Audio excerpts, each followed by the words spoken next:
नमस्कार दोस्तों, आज जो कहानी मैं आपको सुना रही हूँ, ये कहानी एक भूतिया रहस्य से जुड़ी है, जो एक लड़की के साथ घटती है। वो अपने परिवार के साथ छुट्टियाँ बिताने निकलती है, पर इस दौरान उनके साथ जो कुछ भी हुआ, उससे उनके जीवन की दिशा बदल गई और ये घटना उन्हें जीवन भर याद रहेगी। तो कहानी कुछ इस प्रकार है।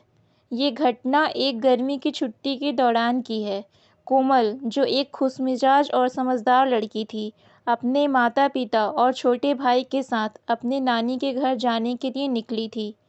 घर से लगभग 300 किलोमीटर दूर एक छोटा-सा गांव था, जहां उसकी नानी रहती थी।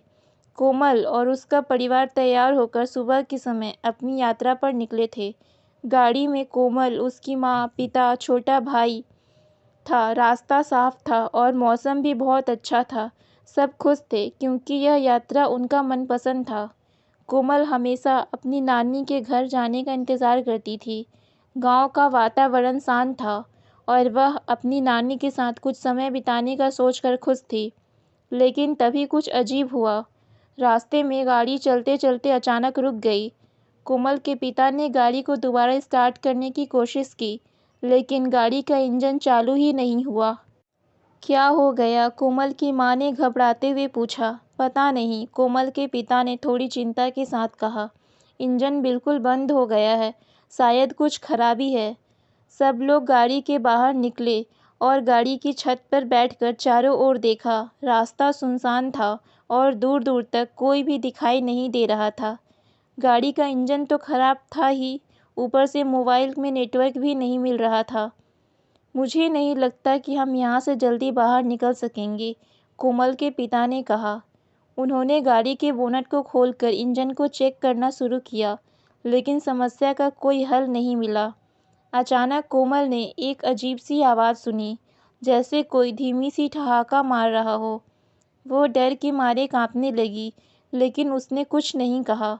उसकी माँ ने कहा, शायद किसी ने कुछ कहा हो, यह आवाज़ हवा से आ रही होगी।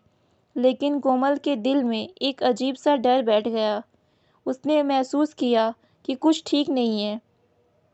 काफ़ी समय तक कोशिश करने के बाद भी जब गाड़ी नहीं चली, तो कोमल के पिता ने फैसला किया कि वे रात यहीं बिताएंगे और सुबह किसी अन्य वाहन की मदद से शहर तक पहुंचेंगे।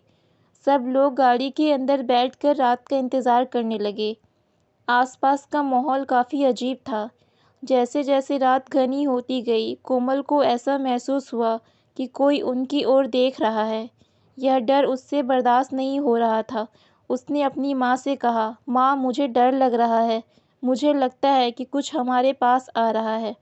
तुम्हें बस डर लग रहा है बेटा, ऐसा कुछ नहीं है, उसकी माँ ने उसे सांत्वना देते हुए कहा। लेकिन कोमल का डर बढ़ता ही जा रहा था।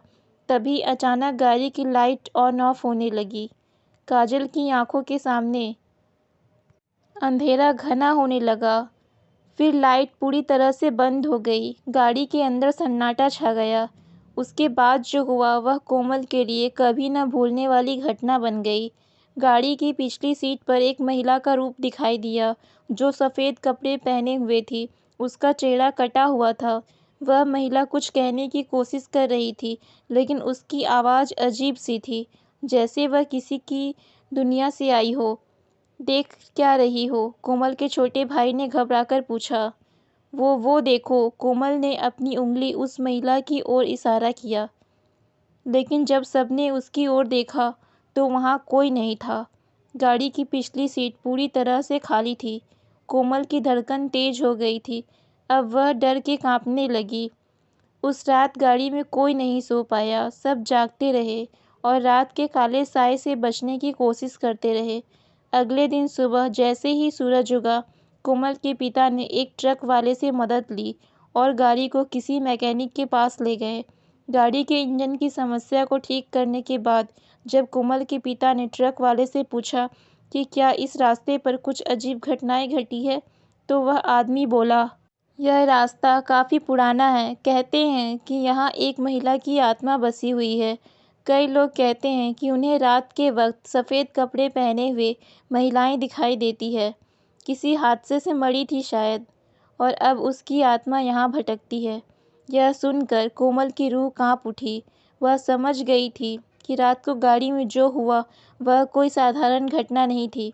यह घटना कोमल और उसके परिवार के लिए एक भयानक अनुभव बनकर रह गई। उन्होंने इस घटना को लेकर बहुत कुछ सोच विचार किया और तय किया कि वे भविष्य में इस रास्ते से कभी यात्रा नहीं करेंगे। लेकिन कोमल के मन में यह सवाल हमेशा रहेगा, क्या वह महिला सचमुच आत्मा थी या फिर बस उसकी कल्पना थी? जो भी था, वह रात और वह सफ़ेद कपड़ों वाली महिला कोमल के जीवन की सबसे डरावनी याद बनकर रह गई। दोस्तों, अगर आपको हमारी कहानी पसंद आती है तो हमारे चैनल को लाइक और सब्सक्राइब ज़रूर करें। धन्यवाद।